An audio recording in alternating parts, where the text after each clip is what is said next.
Halo semua, jumpa lagi dengan saya Muhammad Ulil Farudin di channel Sejarah Kok Gitu. Kali ini kita akan lanjut pembahasan mengenai kerajaan-kerajaan Islam di Nusantara. Yang pertama, kita akan bahas mengenai kerajaan Samudra Pasai. Simak terus ya. Sejarah itu bosenin. Sejarah itu bikin ngantuk. Boring, textbook banget. Ngapain sih ngomongin masa lalu? Udahlah, move on aja. Sejarah itu nggak penting. Sejarah kok gitu? Sejarah kok gitu? Sejarah Sejarah kok gitu? kok gitu? Sejarah tuh gini. Nah, awal berdirinya kerajaan Samudra Pasai bisa kita saksikan seperti berikut. Didirikan oleh Sultan Malik As-Saleh atau yang bergelar sebagai Marah Silu. Didirikan pada tahun kurang lebih 1270 Masehi atau pertengahan abad ke-13. Nah, dari tahun ini bisa kita simpulkan bahwa kerajaan Samudra Pasai adalah kerajaan tertua pertama kerajaan Islam di Nusantara. Raja pertamanya adalah Sultan Malik As-Saleh atau Marah Silu tadi itu. Alasan Islam masuk ke Samudra Pasai yakni dibawa oleh para pedagang Islam yang singgah di Samudra Pasai. Kita tahu mengenai keberadaan kerajaan ini berdasarkan sumber-sumber sejarah pastinya. Nah, apa saja? Sumber sejarah mengenai keberadaan kerajaan Samudra Pasai ada dari dalam dan ada dari luar. Dari dalam berupa naskah peninggalan kerajaan Samudra Pasai seperti kitab Bustanus Salatin. Yang kedua ada nisan makam Sultan Malik As-Saleh yang nisannya kurang lebih berciri khaskan Islam.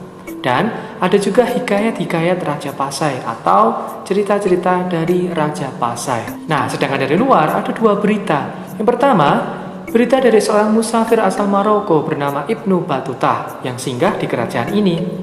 Dan yang kedua adalah berita perjalanan dari Marco Polo yang dia sendiri mencatat keberadaan kerajaan-kerajaan yang ada di Pulau Sumatera dari ujung selatan sampai ke ujung utara termasuk kerajaan Samudra Pasai. Nah, jika kamu penasaran mengenai asal-usul keberadaan Marah Silu ini, dapat ditarik dari seseorang yang bernama Nizamuddin Al-Kamil yang berada di dinasti Fatimiyah di Mesir. Kemudian dinasti Fatimiyah berganti menjadi dinasti Mamluk. Dan ada beberapa orang yang kita kenal sebagai Syekh Ismail dan Fakir Muhammad.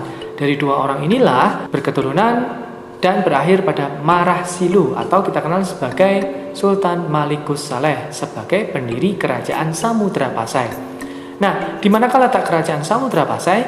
Samudra Pasai sendiri terletak di pesisir utara Provinsi Aceh, Indonesia sekarang ini. Yang kedua, kita akan bahas mengenai perkembangan dan masa kejayaan kerajaan Samudra Pasai. Yang pertama, bidang perekonomian. Pengawasan terhadap perdagangan serta pelayaran yang merupakan sendi-sendi utama kekuasaan yang memungkinkan kerajaan memperoleh penghasilan dan pajak yang besar. Jadi, roda ekonomi Samudra Pasai terletak di perdagangan dan pelayarannya. Kerajaan ini menjadi pusat perdagangan internasional pertama untuk ekspor dagang sutra dan lada. Ada juga penggunaan alat tukar menukar yang sah yang berupa uang dirham yang berbentuk koin emas. Kedua, di bidang politik. Pemimpin utama atau raja pertama dari kerajaan Samudra Pasai adalah Sultan Malik As-Saleh yang kurang lebih bertahta tahun 1285 hingga 1297. Kerajaan tersebut telah memiliki lembaga negara yang teratur dengan angkatan perang laut dan darat yang kuat. Meskipun demikian, secara politik kerajaan Samudra Pasai masih kalah pamor ketimbang kerajaan Sriwijaya maupun kerajaan Majapahit. Sepeninggal Sultan Malik As-Saleh digantikan anaknya dengan gelar Sultan Malik Az-Zahir yang pertama. Pada masa pemerintahannya, Samudra Pasai berhasil menaklukkan kerajaan Islam di Perlak. Digantikan lagi oleh Sultan Malik Az-Zahir kedua. Nah, pada masanya ini, kerajaan Samudra Pasai mencapai puncak kejayaannya dengan perdagangan yang besar dan wilayah yang luas. Bukti masa kejayaan Samudra Pasai ada 3 faktor. Yang pertama, kerajaan Samudra Pasai dikenal sebagai pusat penyebaran agama dan pusat perdagangan.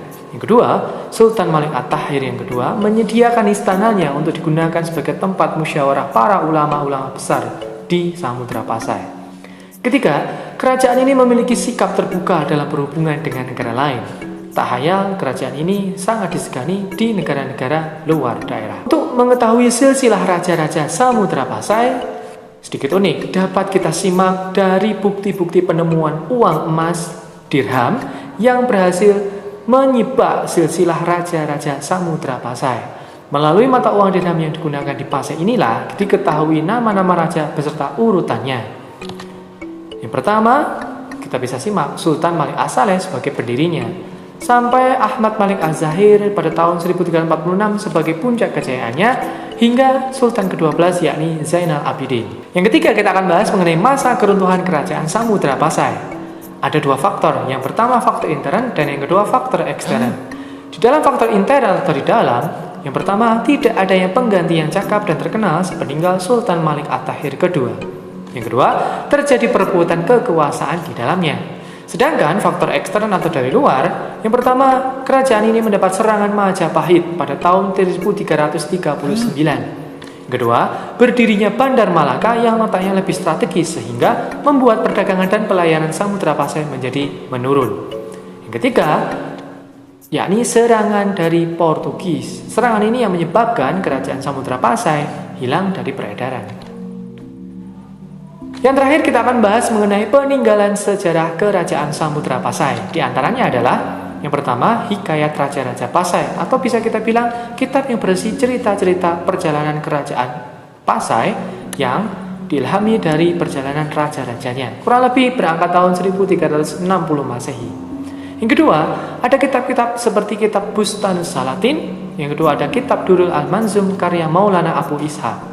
Yang ketiga, koin-koin emas berisi uang dirham. Yang keempat, makam para pemimpin kerajaan Samudra Pasai yang tentunya bernisan berciri khaskan Islam seperti makam Sultan Malik As-Saleh. Yang terakhir, yang kelima adalah genta perenggu Cakradonya yang berisi sebuah lonceng emas dari hadiah Kaisar Tiongkok untuk kerajaan Samudra Pasai.